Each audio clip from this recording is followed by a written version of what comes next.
வணக்கம். இன்னைக்கு கீதா சமையல் அறையில் நம்ம பார்க்க போகிறது பன்னீர் பட்டர் மசாலா. ஸோ ஃபஸ்ட்டு பன்னீர் பட்டர் மசாலாவுக்கு என்னெல்லாம் அரைக்கலாம் அப்படிங்கிறத பார்த்துடலாம். ஸோ முதல்ல 10லேருந்து 12 முந்திரி பருப்பு எடுத்திருக்கேன். ஸோ முந்திரி பருப்பு அதிகமாக போட்டிங்கன்னா நல்லா க்ரீமியாக டேஸ்ட்டாக இருக்கும். ஸோ அதை முதல்ல மிக்ஸி ஜாரில் போட்டுடுறேன். அடுத்து அன்னாச்சிப்பூ பாதி, அடுத்து 2 சின்ன துண்டு பட்டை, 2 கிராம்பு, பெரிய வெங்காயம் 2 எடுத்திருக்கேன். ஸோ நான் வந்து மீடியம் சைஸ் தான் எடுத்திருக்கேன். பெரிய சைஸாக இருந்ததுன்னா ஒரே ஒரு வெங்காயம் மட்டும் போதும். ஸோ எல்லாத்தையும் சேர்த்து தண்ணி ஊற்றி ஃபைன் பேஸ்ட்டாக அரைச்சி எடுத்து வச்சுக்கோங்க. அடுத்து பட்டர் பன்னீர் மசாலா செய்கிறதுக்கு ஸ்டார்ட் பண்ணிடலாம். ஸோ அதுக்கு முதல்ல ஒரு பேனில் 1 ஸ்பூன் பட்டர் போட்டு அது நல்லா மெல்ட் ஆனதுக்கு அப்புறமா ஒரு பெரிய வெங்காயத்தை ட்ரையாங்கிள் ஷேப்பில் கட் பண்ணி எடுத்திருக்கேன், அதையும் சேர்த்துக்கோங்க.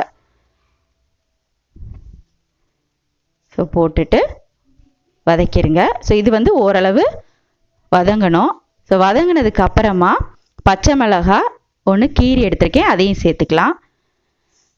அடுத்து ஒரு கேப்சிகமை ட்ரையாங்கிள் ஷேப்பில் கட் பண்ணி எடுத்திருக்கேன், அதையுமே சேர்த்துக்கோங்க. ஸோ இது 3மே நல்லா வதங்குறதுக்காக கொஞ்சம் உப்பு மட்டும் ஆட் பண்ணி வதக்கிடுங்க. ஸோ ஒரு 2 மினிட்ஸில் கலர் சேஞ்ச் ஆகும். ஸோ நல்லா வதக்கிடுங்க. ஸோ இப்போ பார்த்தீங்கன்னா கலர் சேஞ்ச் ஆயிடுச்சு.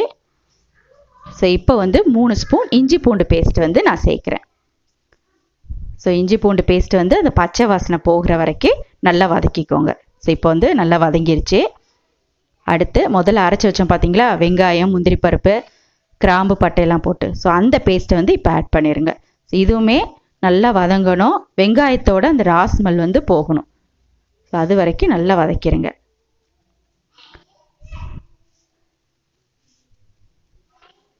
ஸோ இப்போ ஓரளவு வதங்கிருச்சு. இப்போ வந்து தக்காளி பேஸ்ட்டை ஆட் பண்ணுறேன். நான் வந்து மீடியம் சைஸ் தக்காளி 4 எடுத்து அதை அரைச்சி எடுத்திருக்கேன். ஸோ அதையுமே சேர்த்து நல்லா கலந்து விட்டுருங்க. வெங்காயம் பேஸ்ட்டும் தக்காளி பேஸ்ட்டும் நல்லா மிக்ஸ் ஆகணும்.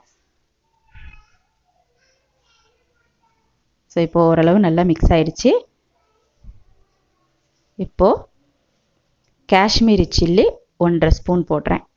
காஷ்மீரி சில்லி இல்லை அப்படின்னா நார்மல் சில்லி பவுடர் 1 ஸ்பூன் போட்டால் போதும். ஸோ காஷ்மீரி சில்லி வந்து நல்லா கலர் கொடுக்கும். அடுத்து கரம் மசாலா 1 ஸ்பூன் ஆட் பண்ணிக்கோங்க. ஸோ இதையுமே நல்லா மிக்ஸ் பண்ணிடுங்க.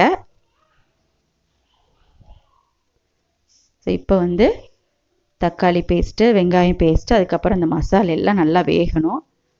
அதனால் தேவையான அளவு தண்ணி ஊற்றி மிக்ஸ் பண்ணிடுங்க.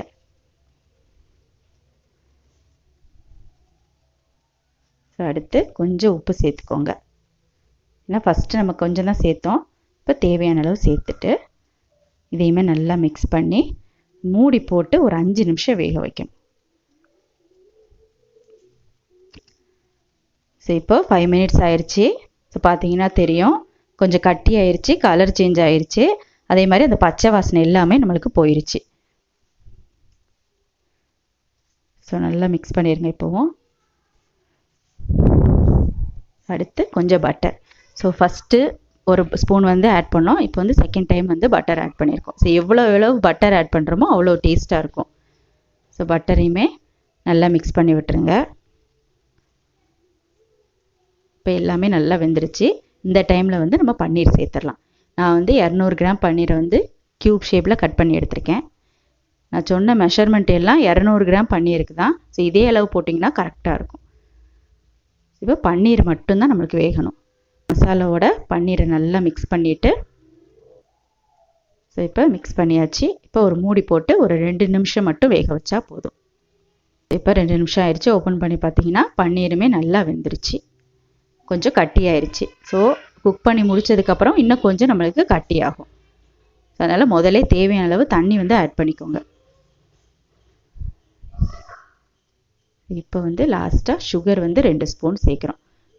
சுகர் சேர்க்கறதுனால ஸோ நம்மளுக்கு அந்த காரம், புளிப்பு, அந்த ஸ்வீட்னஸ் எல்லாம் சேர்த்து இந்த நானோடு சாப்பிட்றப்போ ரொம்ப டேஸ்ட்டாக இருக்கும். ஸோ உங்களுக்கு காரம் அதிகமாச்சு அப்படின்னா 3 ஸ்பூன் கூட சுகர் வந்து நீங்கள் ஆட் பண்ணிக்கலாம். ஸோ நல்லா சுகர் வந்து கரையணும், நல்லா மிக்ஸ் பண்ணி விட்டுருங்க. ஸோ கடைசியாக 1 ஸ்பூன் பட்டர் ஆட் பண்ணிக்கோங்க. ஸோ இப்போ வந்து உப்பு காரெல்லாம் கரெக்டாக இருக்கான்னு செக் பண்ணிக்கோங்க. ஸோ கரெக்டாக இருக்குது.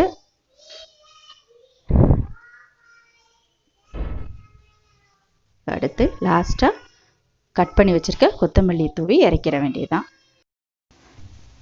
ஸோ கண்டிப்பாக ட்ரை பண்ணி பாருங்கள். ட்ரை பண்ணி பார்த்துட்டு எப்படி வந்தது அப்படிங்கிறத என்னோட ஷேர் பண்ணிக்கோங்க. தேங்க்யூ.